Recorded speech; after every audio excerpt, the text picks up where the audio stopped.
I'm recording this video specifically to warn you of some of the dangers we may face in the coming weeks and months. And no, I'm not talking about coronavirus, but it is related to the virus. Obviously, everything is right now.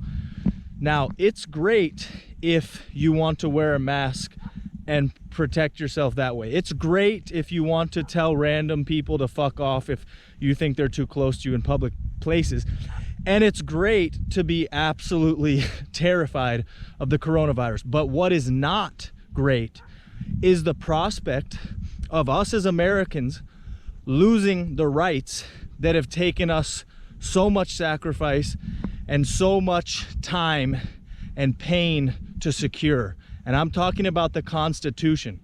Now, there are many, I think, countries and people who would like to see the Constitution disappear. And unfortunately, there are many people in our country who would like to see certain parts of the Constitution disappear.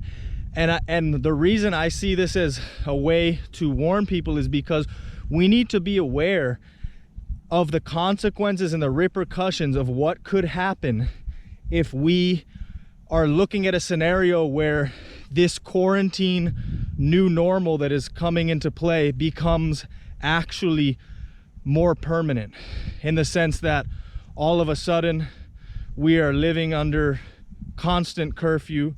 You know, we need permission to leave our houses. They're arresting people for going to the beach. It's a scenario which obviously right now is necessary in certain ways, but if we look ahead 2 months from now, 4 months from now, 6 months from now, 8 months from now, and we are looking at the same scenario, there are going to be a lot of things that we need to pay attention to, because then you will look at this video and say, oh, well, that was actually a correct prediction. And I honestly hope that that's not the case, because it's not quite a prediction. It's more just a premonition that I have, that we need to be particularly careful to maintain our minds, first of all, and our presence of mind to maintain our rights as Americans, because the things in the Constitution are unique to this country. No other place in the world has what we have. No other place in the world has freedom of speech, the right to bear arms. And what is the right to bear arms for?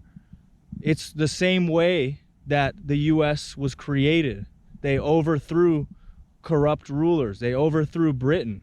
And I'm not saying that's the situation we're in now. Not at all. What I'm saying is that the right to bear arms is part of what protects our rights as Americans. So anyone that thinks otherwise is, well, not really American, because how could you say, well, we shouldn't have guns, when that's how this country was founded, and it could not have been founded without people, normal people, having arms. And it's something of a checks and balances for the citizens. And the entire Constitution is that way. So if we're looking at a scenario where we're seeing our rights and privileges and freedoms as Americans continuously rolled back and rolled back and rolled back, we have to start to ask ourselves, where is this going to stop?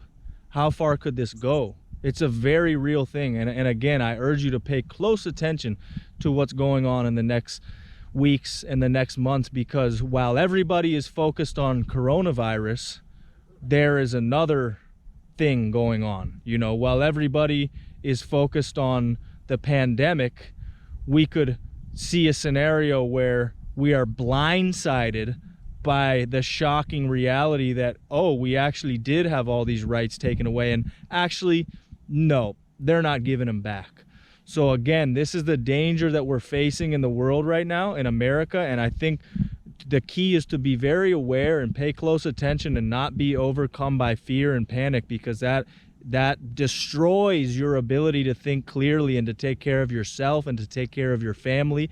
And in a way, it has a devastating effect on the people around you when you are in fear and panic, because in a way it's contagious, you know, just like the virus. So again, we have to preserve our rights as Americans, and obviously what's happening right now is necessary to protect people from the virus, but we also need to know when enough is enough and when we are actually starting to lose rights permanently. So that's what I have to say for today. Stay healthy, stay happy, and stay safe.